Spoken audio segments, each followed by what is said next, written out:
అధ్యక్ష, BC corporation కి ప్రభుత్వం 1370 కోట్లు పెట్టి కేవలం 6 కోట్ల రూపాయలు మాత్రమే రిలీజ్ చేశారు. ఎంబీసీ కార్పొరేషన్ కు 801 కోట్ల రూపాయలు పెట్టి 99 లక్షలు మాత్రమే క్లియర్ చేశారు. రజక ఫెడరేషన్ కు 386 కోట్లు పెట్టి 1 కోటి రూపాయలే ఇచ్చారు. నాయి బ్రాహ్మణ కార్పొరేషన్ కు 280 కోట్లు పెట్టి 30 లక్షలు మాత్రమే రిలీజ్ చేశారు. గీత కార్మికులకు 187 కోట్లు పెట్టి 52 కోట్లు రిలీజ్ చేశారు.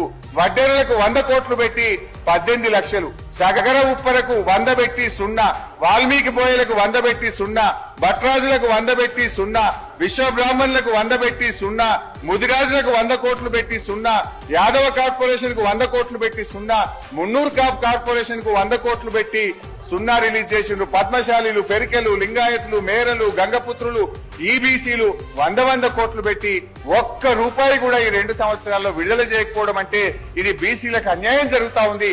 దయచేసి మా పొన్నమన్న ఫైనాన్స్ మినిస్టర్ గారితో మాట్లాడి నిధులు తెప్పించి ఈ కార్పొరేషన్లకు ఈ సంవత్సరమైన డబ్బులు విడుదల చేయాలని చెప్పి కోరుతూ